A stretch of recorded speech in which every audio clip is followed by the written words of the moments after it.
Hello friends, Kohomada. How are you?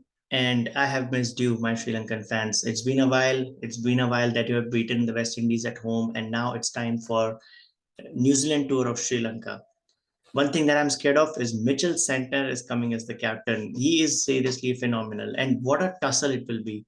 Because one end you have Asalanka, who is such an inspiring captain, already showed very good leadership against the West Indies, and he bowls, he bats, he does everything.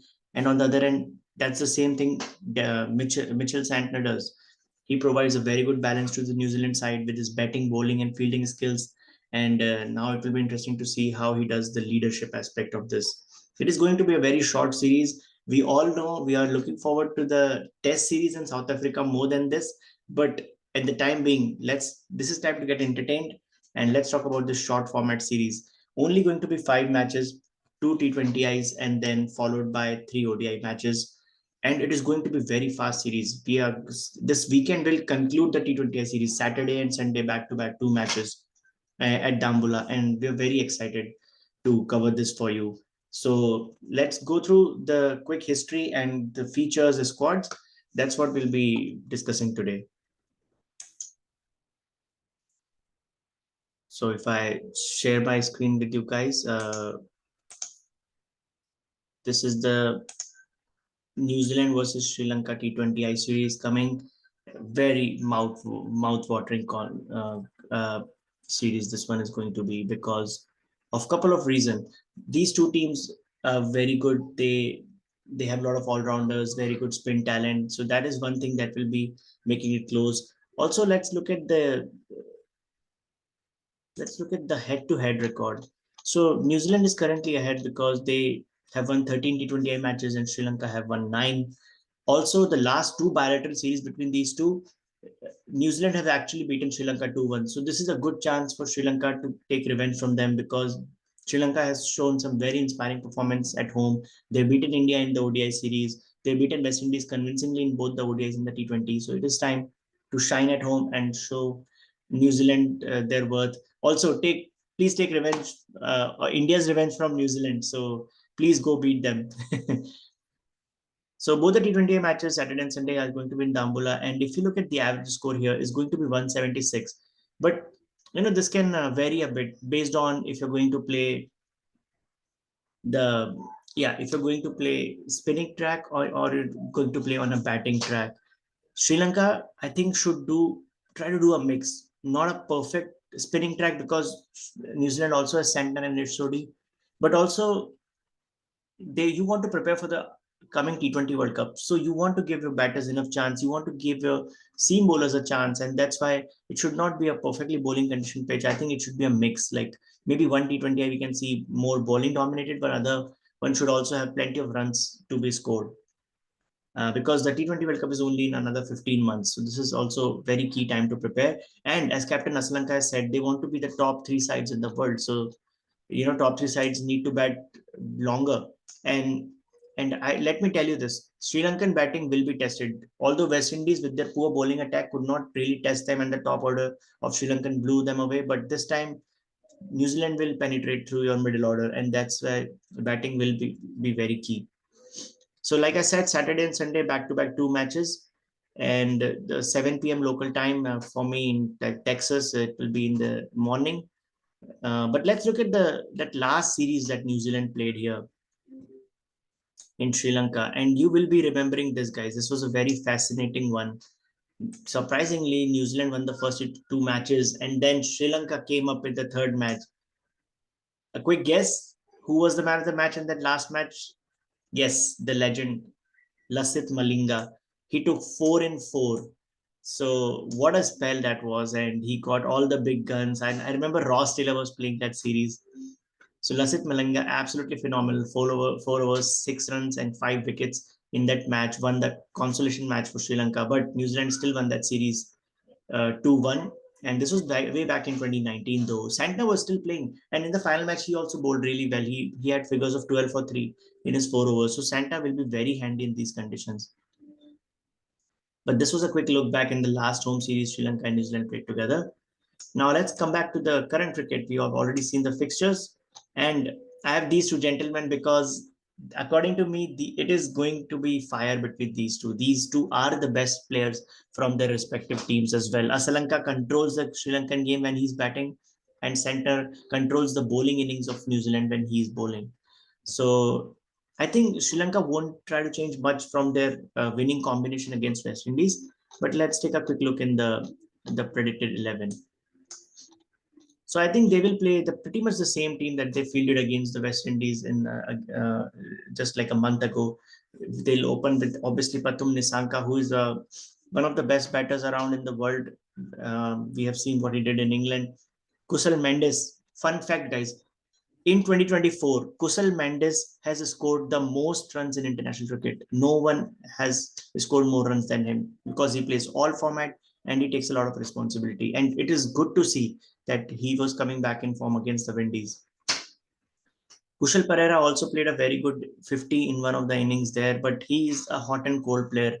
I think if Kushal Pereira fails here in these two T20 matches, then it might give chance to Rajapaksa or even Chandimal to come in his place. But I think in this first match, Kushal Pereira will play, and then definitely Asalanka.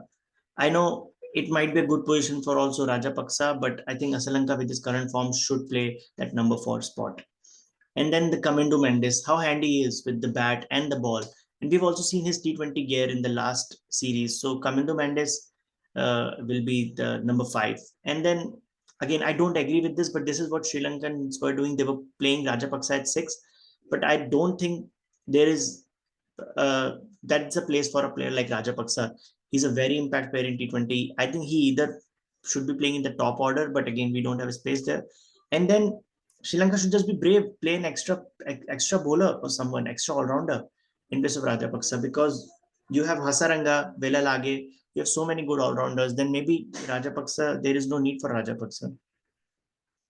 So actually comment, guys. I don't know who can be the ideal number 6 for Sri Lanka, because in the last series we saw that Hasaranga and Velalage, who are very handy with the bat, did not get a chance to bat. So I'm really confused. Who should be number 6? So please comment and tell me what's the ideal choice for number 6. And then you have those 3 spinners, Hasaranga, Velalage, Thikshana. They have to play, and followed by 2 pacers. Pathirana, he's one of my favorites. What a talent he is! He's a prodigy. He should absolutely be playing there. I just want him to see bowling a little bit earlier. Like he usually comes around 9th or 10th over, but I want sometimes captain to use him early in the power play, because he's such a partnership breaker, such a key player in that side. And then Tushara really impressed me with his bowling in the last series. So I want to see Nuvan Tushara, but also Asita is my favorite. So I'm very torn between who should play. Hopefully, if the ball is seaming, both can play. But if they have to choose one, I will go with T20 skills that Tushara showed in the last time. So I'll go with Tushara. So this is my 11. Let me know, guys, what do you think about this? And if you have any other choices, then also let me know in the comments. Now let's look towards New Zealand side, who looks slightly inexperienced, but again, uh, they they do have a good mix, I would say. What surprised me is that they took very limited options to go in this uh, in this match. Like they don't have, sorry, just a second for the visualization. So they don't have too many batters at the top. I don't know where that Finn Allen guy went. He was actually a destructive player, but you can see Young definitely will play, because Will Young plays all formats, and he is in very good form, especially against India in the test matches. And then New Zealand have selected Henry Nichols. Again, this guy is a perfect test match player. I still don't know what he's doing in the T20, but maybe Henry Nichols will play because he's an experienced player. There is also a new guy, just 22 years old, Tim Robinson. He may play a game too if New Zealand wants to take some chances. So those will be the openers, Young and one more player. Then we might see a couple of new players in New Zealand team now. Clarkson is new. Foxcroft is new. We will see them in the middle order, and it will be interesting to see how they play spin away from home. So this will be a very tricky position. And Foxcroft is also a bowling all rounder, so that will be interesting. He bowls off break, if I remember correctly. And then Michael Bracewell, it will be interesting to see him. I remember Michael Bracewell once played a knock against India of 140 runs out of nowhere, and he's a very talented player, left-handed batting, aggressive, and then he also bowled very handy spin. So he's a very quality all-rounder, and it will be interesting to see his international comeback. Glenn Phillips is the word enough. What a guy! Two T20 centuries to his name. He scored some brilliant T20 100 in that Australian World Cup that was happened in Australia. And Glenn Phillips played a phenomenal role in this Test series win against India. So he will definitely be the key player along with Mitch Santner. So Phillips, I'm placing him at number 6, but he can even be promoted. He can play 3 at 4 because if New Zealand wants to keep a top order stable, he might play earlier as well. Chapman, he was waiting in the bench on India tour, but I think Chapman will see a game here. He's again very handy finisher and also can bowl a little bit of slow left arm spin. Mitchell Center, captain, what a player he is. And again, he can also promote himself up the order. He bats well, he bats with responsibility.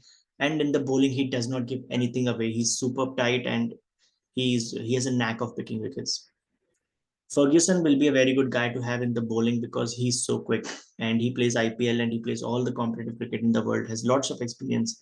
So Ferguson will be my bowler along with Jacob Duffy. We have seen him a little bit, still new guy, I would say, but he's a very good bowler. So two pacers and then Ish Sodhi, so much experience with his leg spin. I think he will be the one. Now talk about both the teams. They actually have 4 or 5 spinners each. This is very interesting, and that's why it is going to be a tough contest. I think New Zealand is going to challenge Sri Lanka more than what West Indies did. Even though West Indies also had good T20 players, but they missed some spinners. But New Zealand isn't missing. Bracewell can bowl very well. Phillips can bowl. Chapman can bowl. Santner can bowl. Sodhi can bowl. So you have 5 spinners almost who can bowl. And similarly for Sri Lanka, we know other than Velalage, Hasaranga, and Thikshana, Asalanka is very handy. And then Kamindu Mendes bowls. So both teams, 5 bowlers can bowl. So if it's a spinning track, it is going to be a cracking battle. If it's a batting track, again, we will have to. Sri Lanka might have an edge because the top order is playing solid at the time. So this is going to be a very tight series. Guys, I'm actually very confused if it's going to be 1-1. But because I really like this Sri Lankan team and what Sanat Jasuria is bringing to the table, I'm going to predict Sri Lanka 2-0. And comment me, guys, if you're looking forward to this series.